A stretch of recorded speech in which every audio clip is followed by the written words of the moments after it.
After a week of financial deadlock, the state coffers have now been opened for the government as both the houses have approved of the replacement budget.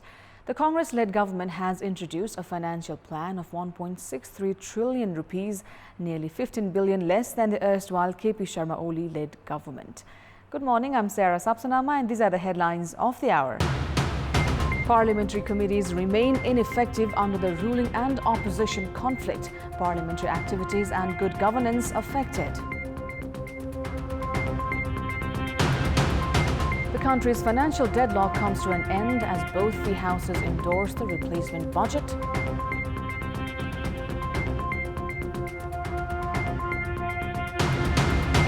U.S. Special Envoy for Haiti resigns in protest over deportation of Haitian migrants fleeing an earthquake and political instability.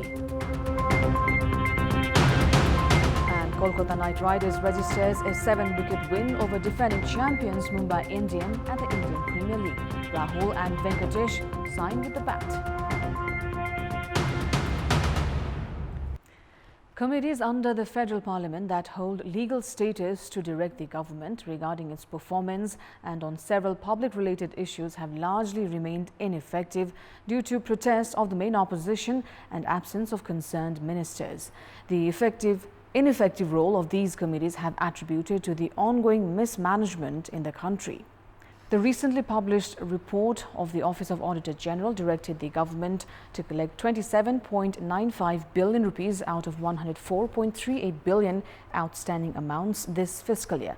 However, the Public Accounts Committee, which is assigned to review the report, has failed to carry out the discussion in this regard and has affected the overall arrears worth 418.85 billion rupees to be collected. The State Affairs and Good Governance Committee, meanwhile, has also been maintaining its silence on citizenship and the census, among other highly sensitive issues. Likewise, the Health and Education Committee has remained indifferent on issues like controlling the pandemic, vaccine management, and ongoing uncertainty in education institutions. The role of Finance Committee has not been so different from other committees at a time when it was supposed to address the negative impact on country's economy due to abrupt end of Parliament session to facilitate parties to split, affecting the budget directly.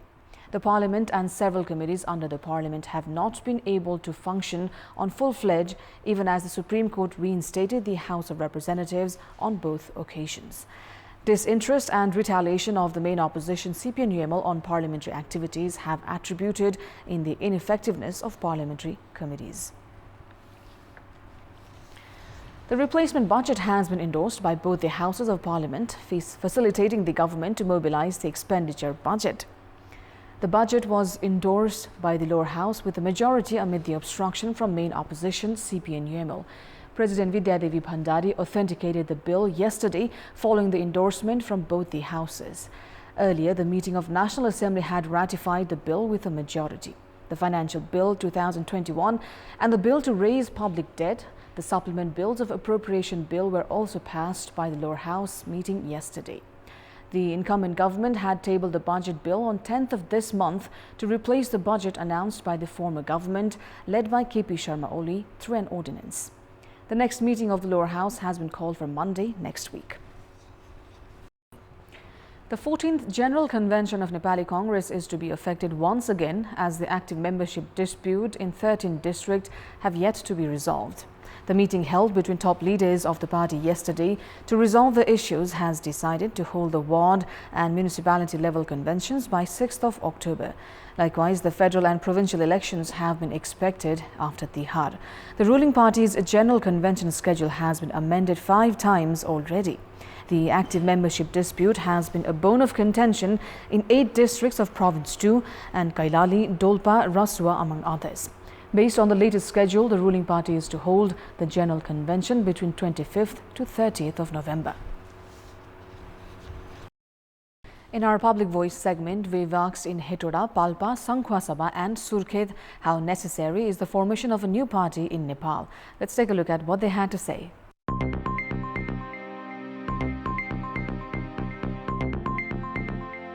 साँच्चीकै बोलेको अनुसार काम गर्ने जनभावना बुझ्ने नेपाल आमाको मर्म बुझ्ने खालको पार्टी खोल्नु आवश्यक छ। घोषणापत्रहरूमा राम्राहरू लिएर आउँछन् तर चाहिँ व्यापारमा लागू गर्दैनन्। यिनै दलहरू सुध्रिनुपर्छ। नयाँ पार्टी नयाँ सिराबाट आउनु जरुरी। जनताको दैनिकी बदल्ने गरी काम गर्ने नीति चाहिएको छ।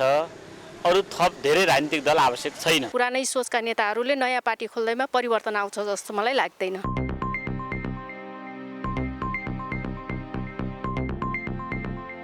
Time now for our segment Public Pulse, where you text us with your opinion.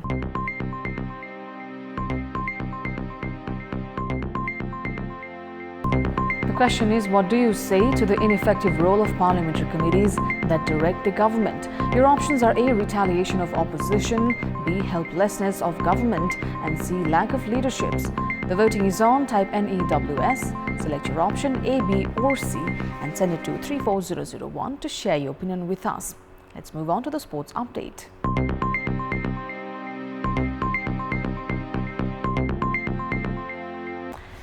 Pakistani veteran cricketer Shahid Afridi has arrived in Kathmandu to play in the Everest Premier League, scheduled to kick off from tomorrow. Speaking with media upon landing in Kathmandu, Afridi said that it was his first visit to Nepal and added that he was delighted to be playing for Kathmandu Kings under the captainship of Sandeep Lamichhane. Saying that he was aware of Nepalese cricket, Afridi shared that it will be a new experience for him to play in Nepal. Kathmandu Kings will face Lalitpur Patriots in the inaugural match. Former Pakistani cricket captain Afridi had played for the country from 1996 to 2018. That's all for the moment. Thank you for watching. Bye for now.